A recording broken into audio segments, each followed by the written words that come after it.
네, 오늘 뉴욕 증시는 3대 이벤트 결과가 최대 관심사였죠. 그래서 오늘은 이 사안들에 대해서 하나하나 자세하게 짚어보려고 합니다. 한국경제신문사의 한상춘 논설위원 자리해 주셨습니다. 안녕하십니까? 네, 안녕하십니까?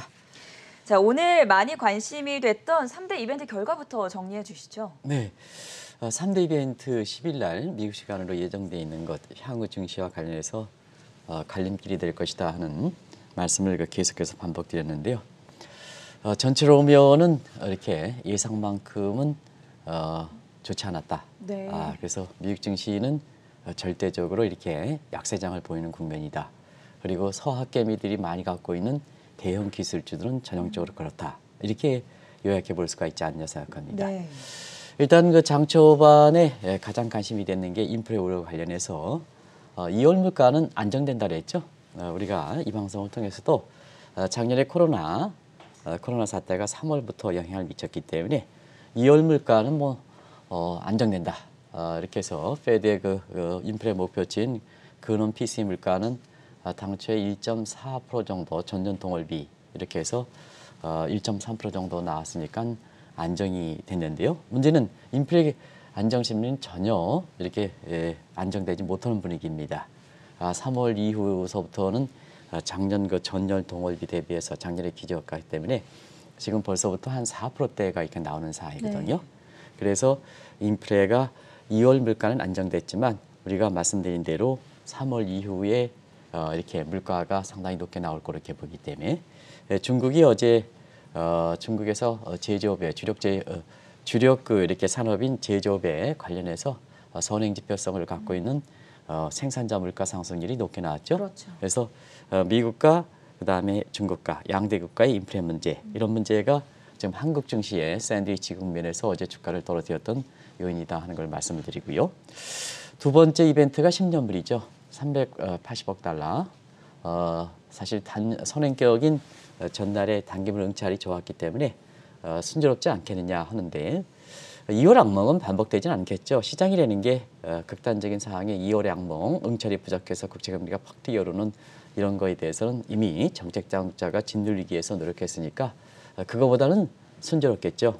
근데 문제는 불안감이 떨쳐버렸느냐 하는 측면은 오늘 나스닥 주가가 장마판에 하락세로 돌아선 것이 단조로 보여주는 대목이 아닌가 생각합니다. 아시겠습니다는 나스닥 지수는 국채 금리 문제에 가장 영향을 받고 작년에 저금리 혜택을 받아서 팡스레슨과 마가라든가 또 테슬라 같은 이런 서학개미들이 많이 갖고 있는 이 종목이 혜택을 받았던 겁니다. 근데 오늘 응찰률이 좀 부진했습니다. 항상 이제 수요가 이렇게 했는데요. 수요가 미지근하다 하는 서상영 팀장이 이렇게 얘기를 했는데요. 그게 사실 수요 부전이거든요. 그러면 응찰률이 2월에 대비해서 사실 좋았다 하더라도 이 응찰이 좋았다고 하더라도 이게 불안감이 해소될 것이냐, 국채금리 상승세가 진정될 것이냐 하는 측면은 한번 보겠습니다. 올해 국채 발행 규모가 사실 작년에 1조 7천억 달러에서 올해는 2조 8천억 달러 늘고 있습니다. 2천억 달러. 네. 근데 페드가 지금은 이제 금리 상승이 때 일반적인 수요가 사실 시장에서는 수요가 금리가 상승이고 채권 가격이 떨어지는데 일반 수요는 중요한 게 아니거든요. 그런 과정에서 보면은 페드가 얼마큼 매입하느냐 하는 문제인데요. 시청자 여러분 잘 보시기 바랍니다. 작년에 2조 달러를 매입했습니다. 그러면 작년 같은 경우에는 1조 7천억 이렇게 발행하는데 2조 달러를 페드가 매입했으니까 사실 시장에 매입분을 빼더라도 국채 가격이 올라가고 국채 금리가 아주 안정됐던 거죠. 근데 올해는 페드의 매입분이 0.9조 달러 정도뿐이 안 됩니다. 그러면 이제 2.8조 정도의 이렇게 사실 이 발행분에 대해서 페드가 0.9조 달러 정도 매입하지 않다 보니까 시청자 여러분 사실상 페드 입장에서는 국채 발행을 수요를 하는 측면에서 보면 이미 간접적인 테이퍼링이 들어갔다는 얘기입니다. 그렇기 때문에 수급상의 미스매치 때문에 사실상 올해는 국채금리 상승 문제가 쉽지 않을 거다 하는 것이 바로 뭐냐. 바로 이렇게 오늘 테슬라를 비롯해서 나스닥 지수가 장마판에 떨어진 배경이거든요. 네. 그리고 아까 이렇게 국채 응찰이 이렇게 됐다. 근데 금리는 안정돼 있다. 이렇게 이제 얘기를 수요는 부진했는데 국제금리가 안정되는 요인에 있어서는 여러 가지가 있습니다는 물가가 안정되는 요인도 많이 방해하죠. 그래서 수급상은 앞으로의 기대 심리고 물가가 바로 안정되면 바로 명목금리가 떨어지는 측면이 있기 때문에 오늘 미국의 국채 응찰이 순조로워서 미국의 국채금리가 떨어졌다 이렇게 해석하면 잘못됐다 하는 걸 말씀드리겠습니다. 물가가 안정됐기 때문에 장 초반부터 물가 지표가 발표됐던 때부터 미국의 국채금리가 사실 1.51%, 52%까지 이렇게 떨어졌던 겁니다. 국채 응찰이 끝나고 나서 다시 미국의 그 10년물 국채금리가 1.52, 53 정도로 올라갔다는 모습에서 그걸 시청자분이 민감하기 때문에 네. 아까 서 팀장께서 이렇게 빠진 부분에 대해서 제가 또 미흡한 부분에 대해서 제가 말씀드리도록 하겠습니다. 그리고 또 한 가지는 오늘 가장 최대 이슈는 대규모 경기 부양책이 하원에 통과하고 바이든이 곧바로 서명해서 집행이 되는 거죠. 이 문제가 지금 경기 부양책이니까 경기 부양책은 경기에 민감한 지수를 중심으로 해서 다우존스 지수가 오를 수밖에 없죠. 그래서 다우지수가 올랐다 이렇게 보겠습니다. 자, 오늘 최대 관심이었던 3대 이벤트 국채 입찰과 그리고 소비자 물가지표 부양책까지 살펴봤는데요. 그래서 실제 이 결과에 대한 시장의 반응은 어땠습니까? 시장의 결과가 만약에 3대 이벤트의 결과가 이 정도로 나왔으면 다우지수는 1000포인트, 나스닥 지수는 500포인트 이상 올라갈 수 있는 장세다. 근데 다우지수는 지금 한 450포인트 절반 정도 수준. 네. 그다음에 테슬라를 비롯한 나스닥 지수는 오히려 거꾸로 하락세를 보인 데 있어서는 시장이 그만큼 녹록지 않다는 것을 얘기한다 이렇게 볼 때 있습니다. 아무래도 이제 국채 금리 문제가 나중에 좀 말씀드리겠습니다. 가장 큰 관심이 되는데요.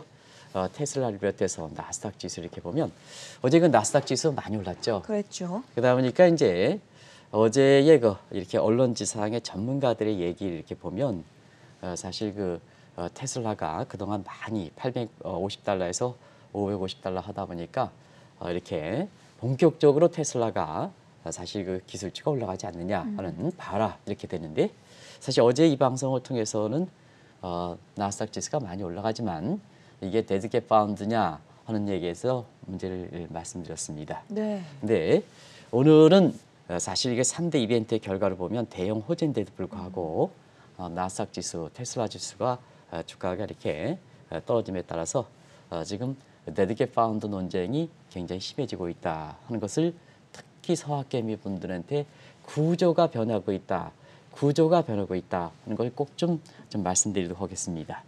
또 오늘 이 문제를 짚어주시지 않았는데요. 비트코인입니다. 네. 비트코인입니다. 비트코인 한 가격 한번 비춰주시죠. 오늘 일중 가격을 지금 나올지 모르겠습니다. 비트코인이 우리 시간으로 한국 시간으로 정확하게 오후 2시 20분 제가 미국의 그 장세를 지켜볼 때 오후 2시 20분에 마침내 57,000달러를 이렇게 육박했습니다. 기록을 찍었습니다. 그 위에는 조금 내려갔지만 근데 이게 57,000달러 시청자 여러분 기억나실지 모르겠습니다는 제닛 옐런이 비트코인에 대해서 굉장히 경멸했던 직전에 57,000달러 2월 20일 정도에 기록했던 수준과 똑같습니다.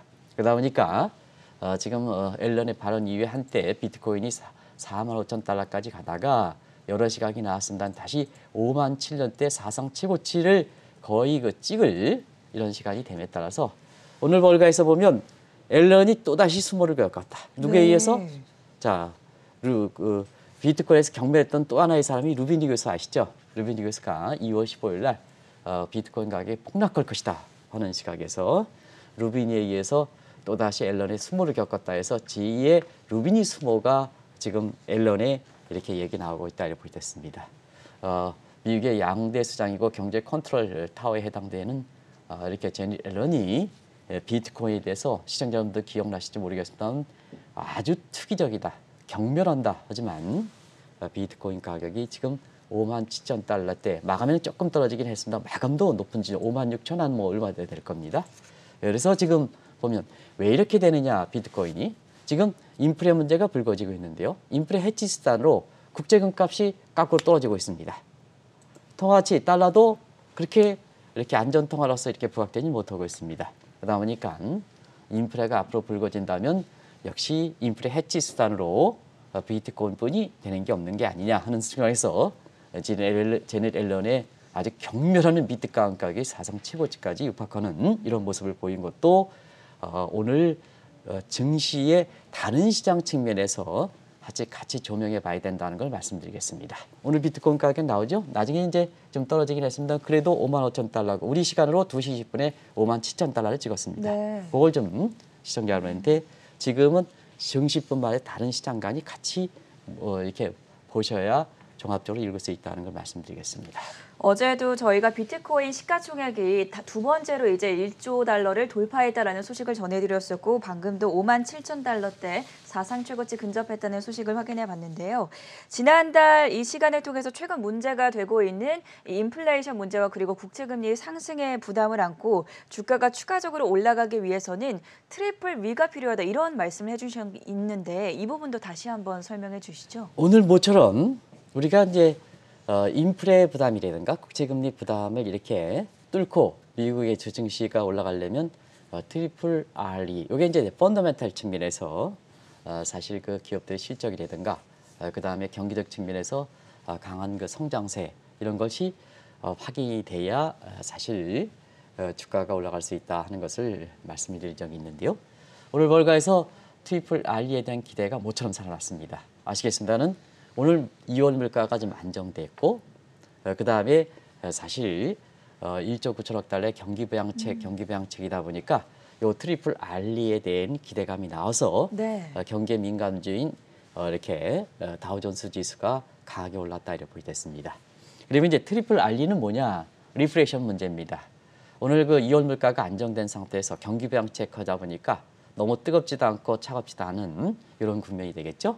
이렇게 해서 나중에 어떻게 될지 모르지만 일단 요거에 대한 기대가 지금 이렇게 살아났다는 얘기입니다. 이게 다우지수를 끌어올렸다 이렇게 보였습니다. 그리고 오늘 1조 9천억 중에서 요번에 이제 차별적으로 줍니다만 예. 많게는 한 1,400달러 정도의 지원금 주지 않습니까? 손에 주는 겁니다.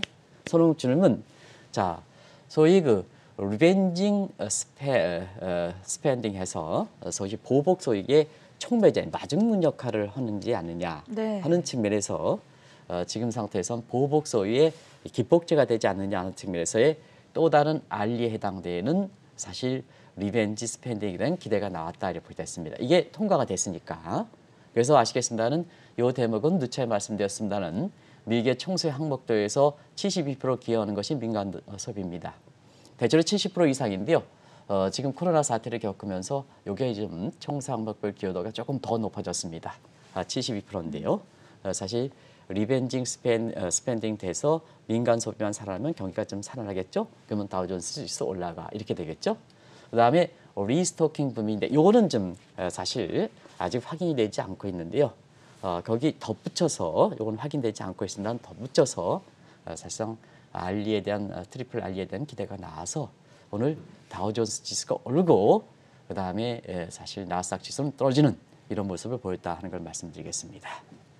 3대 이벤트 중에서 오늘 주가를 가장 끌어올릴 수 있었던 큰 요인은 경기 부양책이었는데요. 어디에 쓸 것인가가 가장 관심이 많이 모아지고 있지 않습니까? 네, 우리나라는 지금 이렇게 가치주냐 성장주냐 논란이 심한 것 같습니다. 네. 이렇게 우리나라는 가치주냐 성장주냐 하는 것이 넣어졌습니다는 저는 뭐 종목을 얘기하는 사람이 아닙니다는 사실 우리가 하워드 마크스라든가 그다음에 코로나 사태 이후에 보면 가치주냐 성장주 구별을 할 필요가 없다 하는 것을 이미 정평이 나와 있는 상태거든요. 네. 그래서 이 가치주 성장주에 대해서 국내 증시에서 어제도 주가가 떨어지는 가운데 주가가 떨어지면 가치주 얘기가 가장 많이 나오겠죠. 왜냐? 주가가 떨어지니까 저포를 보면 저포 업종들이 더 이렇게 괴리가 심해지겠죠. 그죠? 가격이 더 떨어지니까. 네. 그래서 뭐냐? 줍줍 하시는 분들, 저가 매수를 강조하는 줍줍 하시는 분들 유튜브에서 당연히 가치주가 매력이 있지 않느냐 하는 측면에서 성장주 대신해서 가치주 얘기가 많은 것 같습니다. 근데 월가에서는 성장주 가치주에 대한 얘기는 그렇게 하지는 않습니다. 가치주의 신봉제인 워렌 버핏조차도 지금은 이 문제에서 그렇게 크게 많이 얘기하지는 않는다 이렇게 보였습니다. 근데 미국은 이렇게 경기에서 종목으로 얘기할 때는 이건 얘기합니다. 대형 기술주냐 아니면 경기 민감주냐 이거는 얘기합니다. 네. 이건 얘기입니다. 그런 과정에서 이번에 이렇게 경기부양책 추진하면 사실은 이 경기부양책이 어디에 추진되느냐, 어디에 쓰느냐에 따라서 사실 그 미국의 월가에서 종목별을 보면 경기 민감지로 빠르게 해서 다우존스 끌어올리는 데에는 주목하실 필요가 있다 이렇게 보겠습니다. 특히 대형 기술주를 막건히 갖고 있는 서학개미들이 염두에 두실 필요가 있다 이렇게 했습니다. 경기부양책 규모가 1조 9천억 정도 하지만 이게 어디 쓰느냐가 사실 그 서학개미 분들한테 불리할 수 있도록 할 수 있다는 얘기입니다. 한번 보겠습니다. 지금 바이든 정부의 사실 경기부양책은 이 네 가지 문제를 해결하기 위해서 그렇죠? 네 가지 문제. 그러면 시청자 여러분이 보기에 대형 기술주가 자 어제 테슬라가 떨어졌다. 그다음에 본격적으로 상승한다 하는 일부 증시 전문가들이 나와서 가이드 역할을 했던 분처럼 대형 기술주 올라간다. 그러면 4대 문제 해결하는데 도움되겠느냐? 안 도움되죠. 안 도움되죠. 특히 중하위 계층의 고용 착취 문제, 테슬라가 올라가는데 중하위 계층 문제에 고용 문제가 증가합니까? 고용 문제 안 되죠. IT 업종이 증가하면 중하위 계층 올라가겠습니까? 안 되지 않습니까?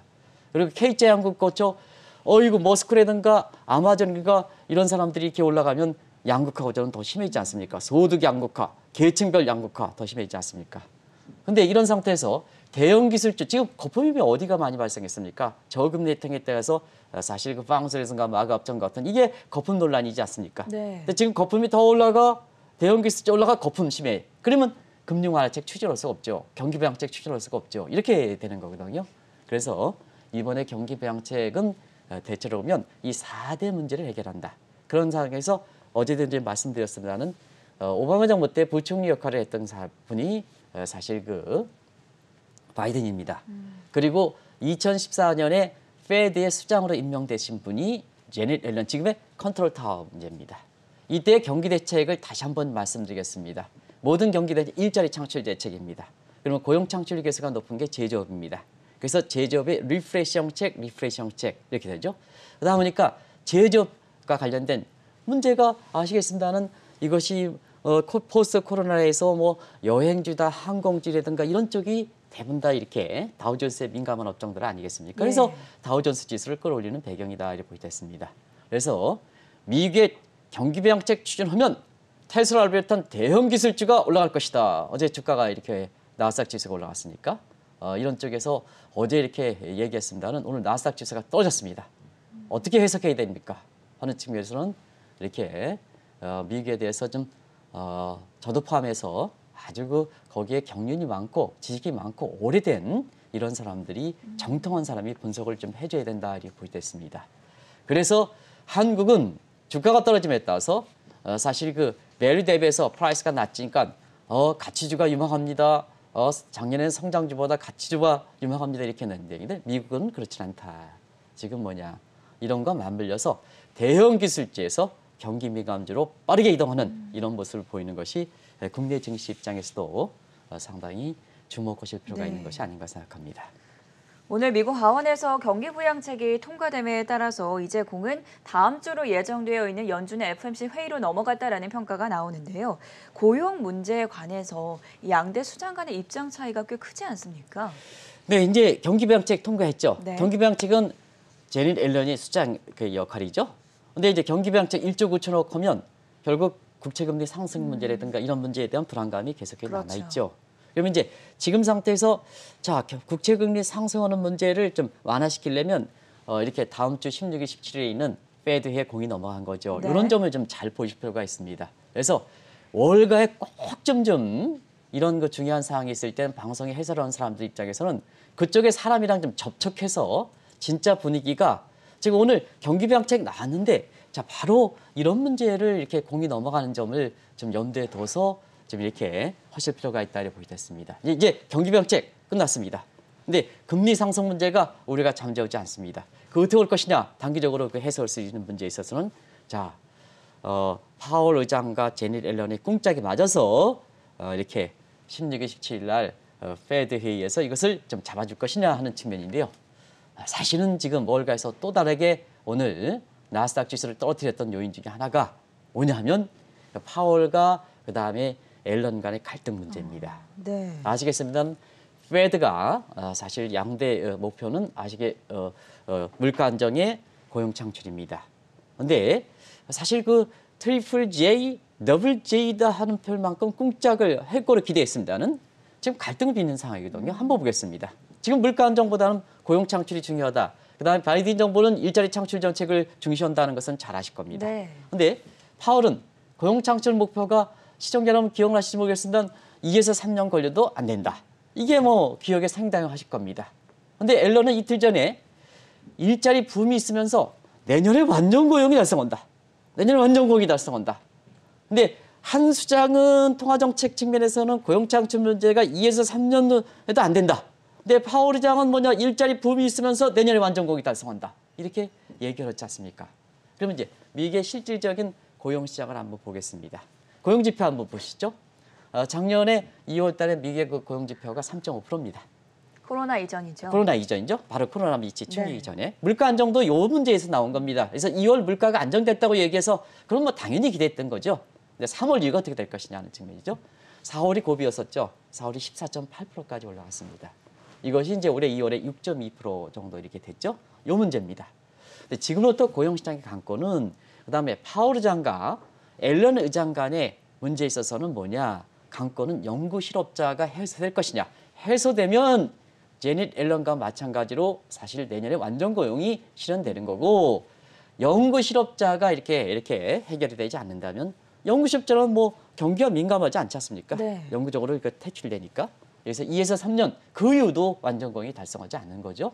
자, 그러면 이 시각에 대해서 뭐 제가 얘기할 수 있는 사항은 아니고요. 뭐 한상준 논설위원은 저기 뭐냐 제닛 앨런과 제롬 파월 입장에서 굉장히 제가 여러 가지로 부족한 사항이기 때문에 시청자 여러분한테 제닛 앨런과 파월 의장이 이렇게 딱 갈등을 빚는 상태에서 이런 얘기를 하는 사람들이 있습니다. 내 생각으로는 자 여기서 증시에서 전문가라는 사람이 내 생각으로는 이렇게 얘기하면 시청자 여러분한테 진실한 그다음에 투자자들한테 야 당신이 제닛 앨런과 파월 의장 간의 갈등을 빚는데 내 생각으로는 뭐 이런 증시 전문가가 하면 이게 시청자 여러분한테 공감이 되느냐 하는 문제입니다. 그래서 미국 내 현지 분위기만 정확하게 전달해 주도록 치중해야 되는 것이 사실상 그렇다 이렇게 보여졌습니다. 전문적인 지식이라든가 학식이라든가 경륜이라든가 저희 같은 사람들은 뭐냐 제닛 앨런 파월 존경합니다. 존경합니다. 근데 저 사람들이 얘기인데 이렇게 해서 증시 전문가 하는 사람이 내 생각으로는 이렇게 하면 이게 되겠느냐. 오히려 시청자분한테 이렇게 객관적 사실만 전해주는 것이 오히려 시청자분이 얼만큼 현명하십니까? 여기 나온 증시 전문가 해설하는 사람보다 더 현명할 수가 있습니다. 근데 괜히 뭐냐 증시 전문가라 칭하는 사람이 파월과 앨런이 갈등했는데 내 생각으로는 이렇게 하면 굉장히 혼란을 일으킨다 이렇게 보여졌습니다. 그러면 골드만삭스라든가 이런 데는 지금 상태에서는 저 파월 의장보다는 제닛 앨런에 더 이렇게 품을 무게를 두고 있다 하는 것을 꼭 좀 말씀드리겠습니다. 그러면 완전 고용의 자 시장의 글로벌 인베스트 뱅크라든가 네. 이런 측에서는 사실 그 앨런의 입장으로 이렇게 본다면 테이퍼링이 완전 고용 실현되니까 빨리 추진돼 있죠. 그죠? 내년에 이제 완전 그렇죠. 고용이 완전 고용 실현하면 가능할까요? 통화 정책이라는 것은 뭐냐 시차가 있어야 되죠. 그러면 네. 앞당겨져 있죠. 그게 시장의 불안 요인이고 그것이 국채 금리 올라가니까 나스닥 지수가 떨어지는 배경이다. 이렇게 해서 이 문제를 이렇게 읽어야 된다는 것을 꼭 좀 말씀드리겠습니다. 고용 창출과 함께 이 페드의 양대 목표 중 하나인 인플레이션 문제와 관련해서는 파월과 그리고 옐런 어떤 입장 차이를 보이고 있습니까?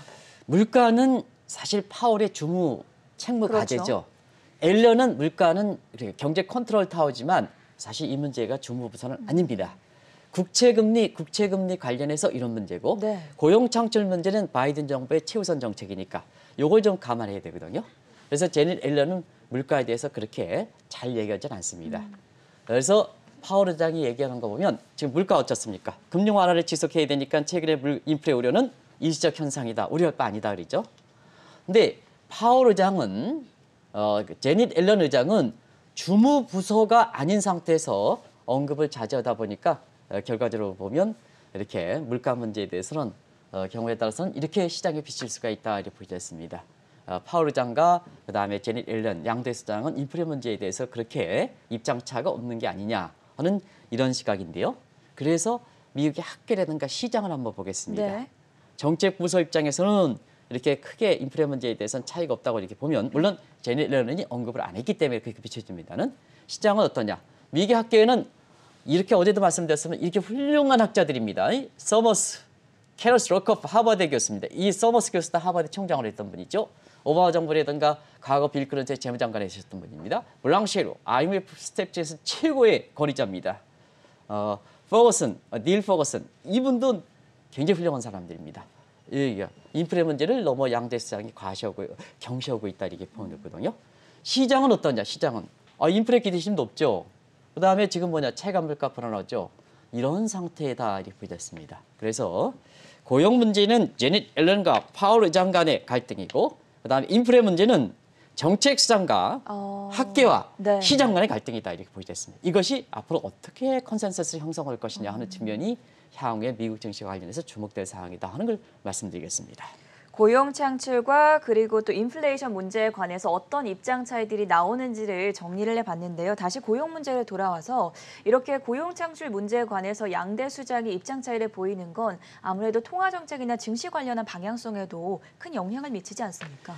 네, 지금은 페드가 2012년에서부터 전통적인 이렇게 목표인 물가 안정에 사실 물가가 지금 상태에서는 길게 보면 제3의 혁명이라는 사실 그 인플레 그 인터넷이라든가 네.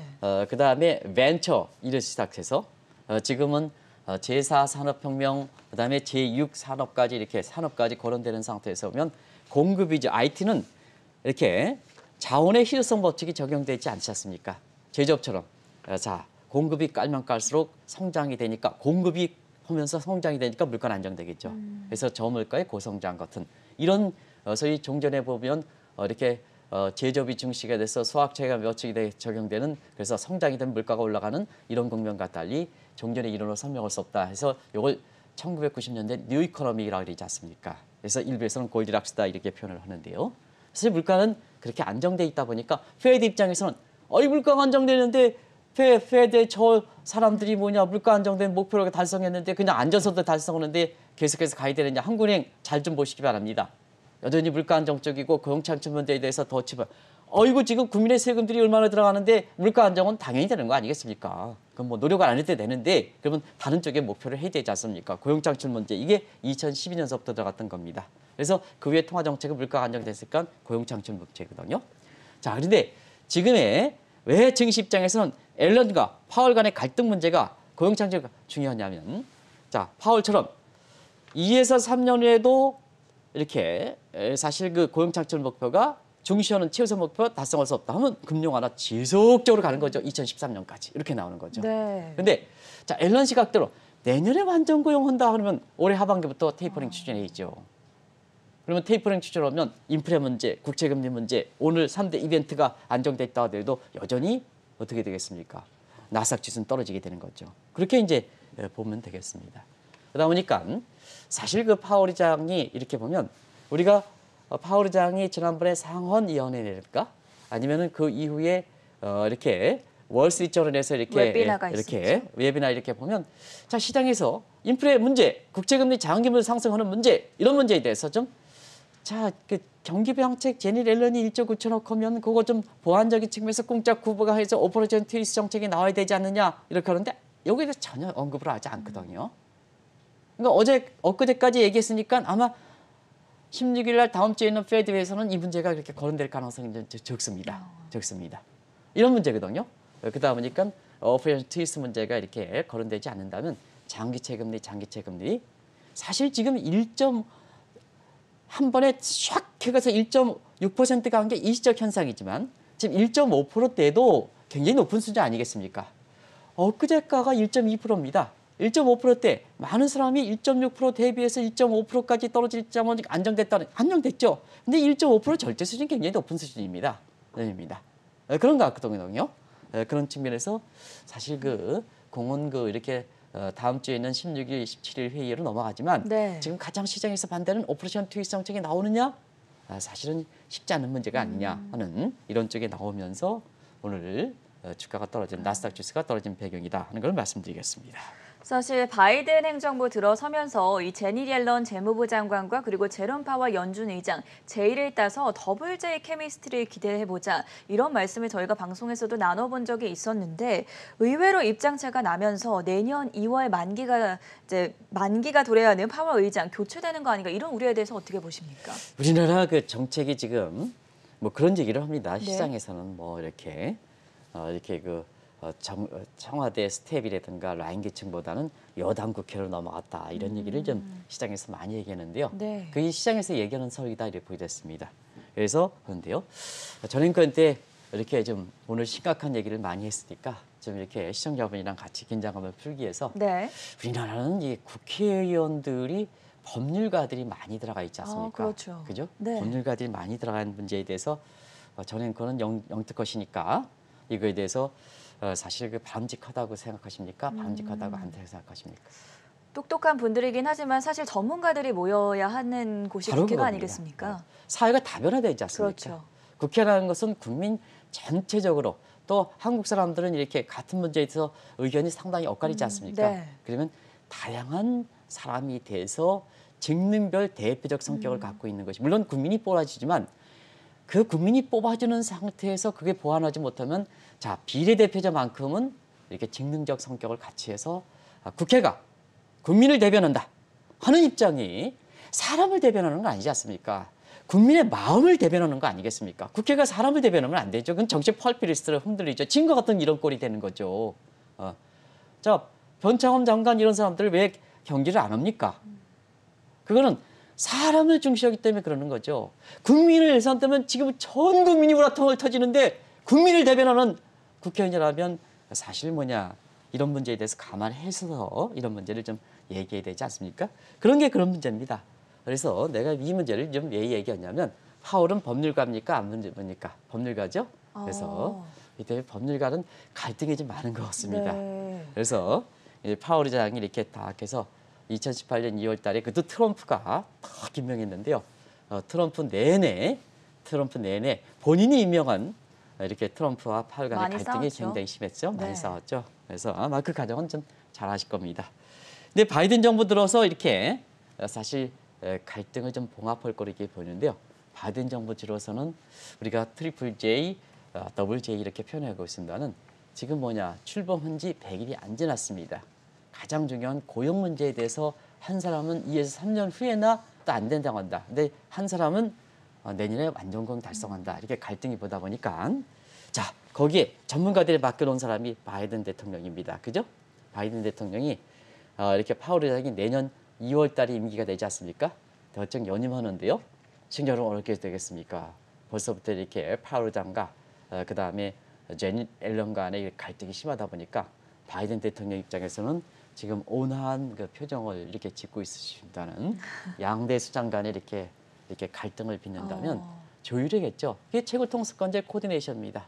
우리가 보면 이렇게 우리 내부에서 보면 부동산 문제라든가 뭔가 이렇게 갈등을 빚을 때에는 사실 왜 대통령이 앉아 있습니까? 그 코디네이션 하기 위해서 그렇지 않습니까? 그래서 내년 2월 달에 바이든 대통령이 양대 수장이 이렇게 갈등을 빚는다면 이 코디네이션 하는 측면에서 조정하는 측면에서 벌써부터 파월 의장의 실현 여부와 관계없이 고용 문제에 대해서 갈등이 심하다 보니까 교체설 얘기가 나온다. 이런 점이 월가가 오늘 것처럼 이렇게 그 나스닥 지수가 이 결국엔 떨어지는 이런 네. 배경으로 자리 잡고 있다. 그런 것을 좀 잘 이렇게 시청자 여러분한테 전해주셔야 이렇게 미국의 상황을 잘 알 수가 있다는 걸 말씀드리겠습니다. 오늘은 월가의 최대 관심사였던 3대 이벤트 물가지표와 국채 입찰 문제 그리고 부양책 관련해서 결과 자세하게 살펴봤고요. 그리고 파월 연준 의장과 제니 옐런 재무부 장관, 미국 경제 컨트롤 타워인 양대 수장의 입장 차이가 증시에 미치는 영향에 대한 진단까지 함께 들어봤습니다. 지금까지 한국경제신문의 한상춘 논설위원이었습니다. 고맙습니다. 네, 고맙습니다.